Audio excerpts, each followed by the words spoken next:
এক সেজদা না করার কারণে ইবলিস লানাতুল্লাহ গাযাবুল্লাহ সে ইবলিস হয়েছে, সে মালউন হয়েছে, জাহান্নাম তার জন্য অবধারিত, জান্নাত থেকে সে বিতাড়িত হয়েছে। কিয়ামত পর্যন্ত আনেওয়ালা সকল মুসলমান ইমানদাররা শয়তানের উপরে লানত করে। নবী করছে, সাহাবীরা করছে, তাবিঈরা করছে, সকল মুসলমান করে কি করে না? কয় সিজদা না করার কারণে। আমি আপনাকে হিসাব করি না, 5 ওয়াক্ত নামাজের সিজদা কয়টা, রাকাত কয়টা? 5 ওয়াক্ত 17 ফরজ, শুধু ফরজটাই করি। কত? 17 রাকাত না? 17 রাকাতে 2 করে হলে কত হয়? 17 দেবে না? দিনে 34টা সিজদা আল্লাহ করতে কইছেন। 34টা সিজদা দিনে করতেছি না।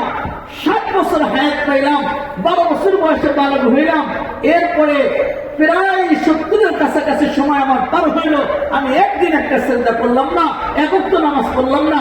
হিসাব কি করেছি? আমি আল্লাহর কতগুলো সিজদাকে অমান্য করলাম।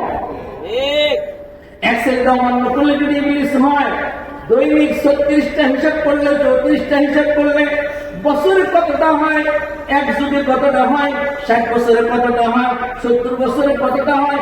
এতগুলো সিজদা না করলে আমার আর শয়তানের মধ্যে তফাৎ কই? কথা না, ও একটা না করে মালুম হয়েছে, আর আমি বছরের পর বছর করতেছি না। তা আমার অবস্থাটা কি? বলতেছিলাম পশ্চিমমুখী করে শোয়ানোর কথা মনে আছে? ওনারা একদম নতিজা বের করেছেন, কেন পশ্চিমমুখী শোয়াইতে হবে। ওনারা একদম কিতাবের মধ্যে লিখছে পশ্চিমমুখী শোয়ানোর একটা ফজিলত, একটা নুকতা নতিজা হইল, ফেরেশতারা তো মরার পরে কবরের মধ্যে সওয়াল-জবাব করার জন্য আসবে কি আসবে না? বলুন। একজন মুসলমানকে যখন আগা করা পুরাটা মাথা থেকে পা পর্যন্ত কিবলামুখী করে শোয়া দেওয়া হবে, ফেরেশতা যখন সওয়াল আর জবাব করার জন্য কবরের মধ্যে আসবে, আসার সাথে সাথে যখন দেখবে লোকটার চেহারা আপাতমস্তক পুরাটা কিবলামুখী, পশ্চিমমুখী, ফেরেশতা কবরে ঢুকা কিবলামুখী দেখার সাথে সাথে চিনে ফেলবে এই লোকটা আর কিছু হোক না হোক, ওর শোয়া, ওর চেহারা, ওর বসাটাই প্রমাণ করতেছে ও দুনিয়াতে থাকা অবস্থায় কিবলামুখী ছিল। সুবহানাল্লাহ। ও যেহেতু কিবলামুখী ছিল, সুতরাং ওর নামাজ ঠিক আছে। বলেন যে এখন কিবলামুখী হবে না, হবে না, হবে না। হাসরের ময়দানে আল্লাহ তাবারাকা ওয়া তাআলা যখন বান্দার নামাজের হিসাব নেবে, হাদিসের মধ্যে আছে আউয়ালু মা ইউহাসাবু বিহিল আবদু ইয়াউমাল কিয়ামাতি আস-সালাহ। নবী বলেন, কিয়ামতের ময়দানে আল্লাহ যখন বান্দার হিসাব গ্রহণ করবেন, প্রশ্ন ইত্যাদি ইত্যাদি যা কিছু করবেন, যখন আমলনামার খাতাটা আল্লাহ তাবারাকা ওয়া তাআলা চাইবেন, তখন সর্বপ্রথম যে আমলনামার খাতাটা চাইবেন, ওই আমলনামার খাতাটার নাম হলো নামাজের খাতা। কিসের খাতা? জোরে বলুন। না হাল খাতা? হ্যাঁ, ব্যবসায়িক খাতা, তারিখ খাতা। হাল খাতা যদি দোকানে আগুন লেগে পুড়ে যায়, ব্যবসায়ী আসলে মারাও যায়, আসেন এরকম ঘটনা। কিন্তু সারা জীবনের হাল খাতা সব একত্রিত করলে একটা নামাজের খাতা সমানে বলি। আল্লাহ নবী সাল্লাল্লাহু আলাইহি ওয়াসাল্লাম হাদিসে বলেন, যার নামাজের খাতাটা পরিপূর্ণ হয়ে যাবে, অর্থাৎ যার নামাজের খাতার হিসাবটা কমপ্লিট, ওখানে সে আটকা খাবে না। আল্লাহ তাবারাকা ওয়া তাআলা তার সামনের যত ঘাটি আছে, যত খাতা আছে, সব খাতা পার করে দিবেন। সুবহানাল্লাহ। হাসরের ময়দানে আল্লাহ তাবারাকা ওয়া তাআলা নামাজের হিসাব নিতে গিয়া কে দুনিয়াতে নামাজ পড়ছে আল্লাহর জন্য আর কে লোক দেখানোর জন্য, অথবা কে নামাজ পড়ছে কে নামাজ পড়ে নাই, এর একটা পরীক্ষা আল্লাহ তাবারাকা ওয়া তাআলা প্র্যাকটিক্যালি নেবেন। সুবহানাল্লাহ। আল্লাহ তাবারাকা ওয়া তাআলার কদমে আমরা সিজদা করি, এখন কি আল্লাহর কদম দেখি? হাদিসে পাকের মধ্যে আছে, তুমি মনে মনে অনুভব করো যে তুমি তোমার আল্লাহর সামনে দাঁড়ায় আল্লাহর সিজদা করতেছ।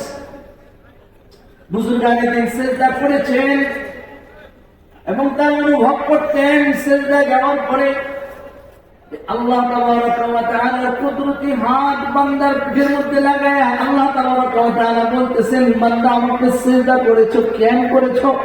তুমি মাটিতে সিজদা করেছো, ওই সিজদা মাটিতে নয়, ওই সিজদা আমি আল্লাহ তাবারাক ওয়া তাআলা আমার আরশে আজিমে উঠায় আমার কুদরতি পায়ের মধ্যে রাখছি।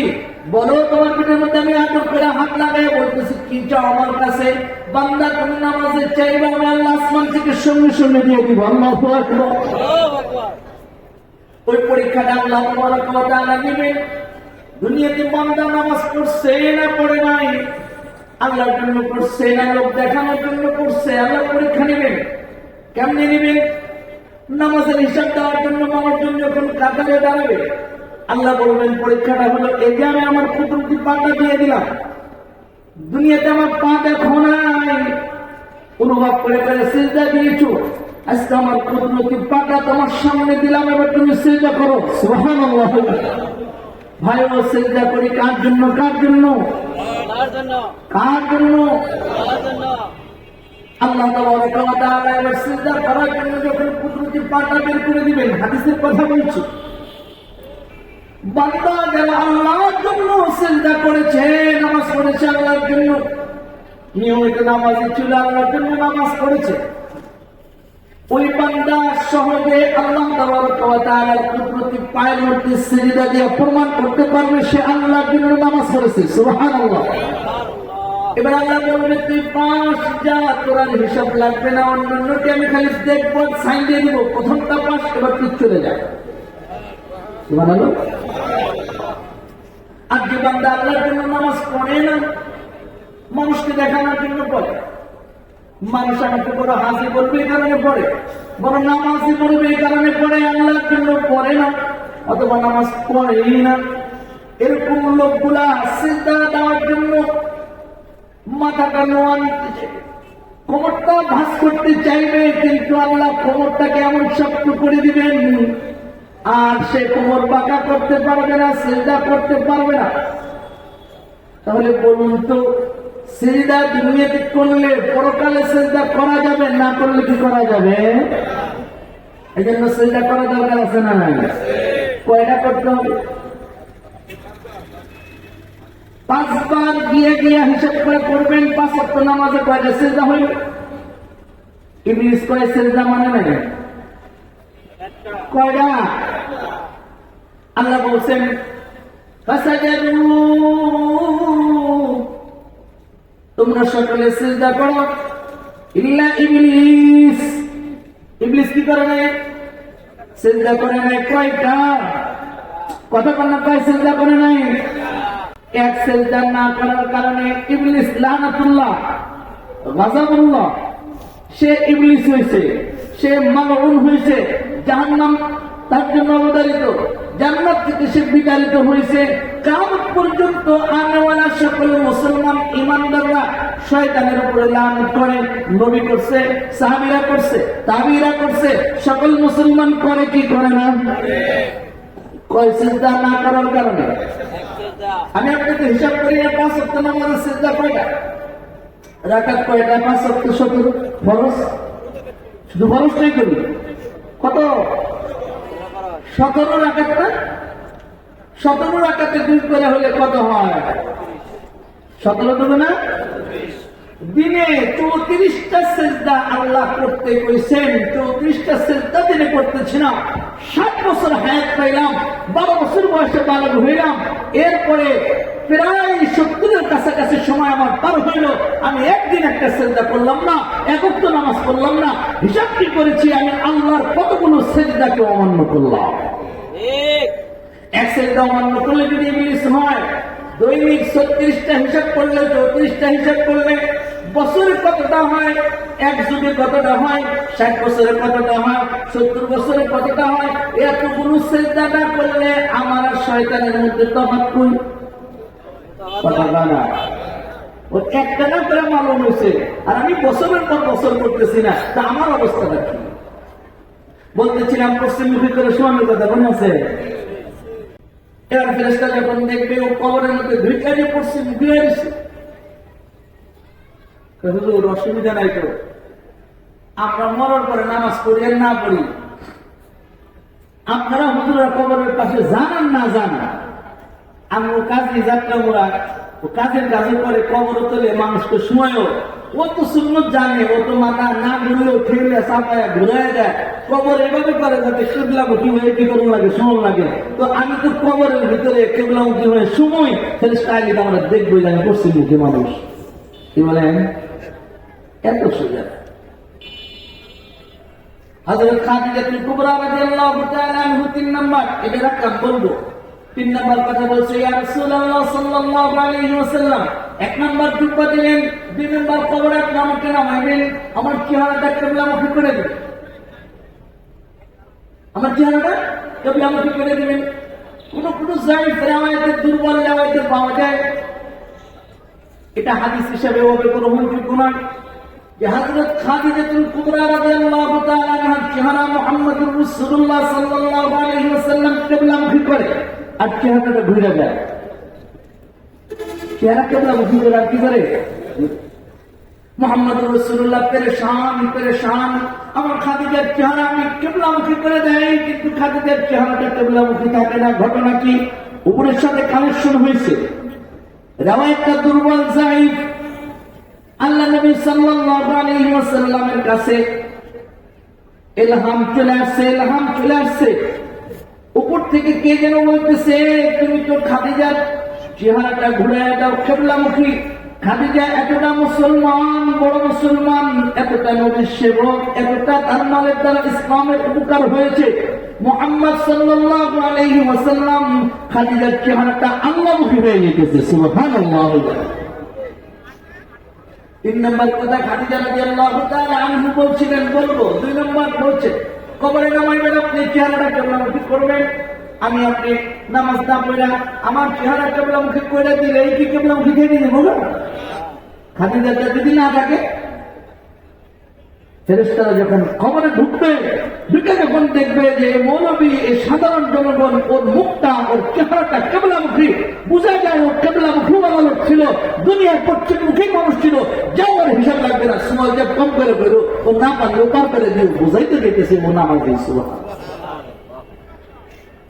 খাদিজা রাদিয়াল্লাহু তাআলা আনহা 3 নম্বর কথা বলছি, ইয়া রাসূলুল্লাহ, আমি যখন কবরে শুব, আমার কবরে যখন মাটি দিয়ে আপনারা ঢেকে দিবেন, কিছুক্ষণের মধ্যেই তো আমার সওয়াল জবাব করার জন্য আল্লাহ তাবারক ওয়া তাআলা ফেরেশতা পাঠিয়ে দিবেন।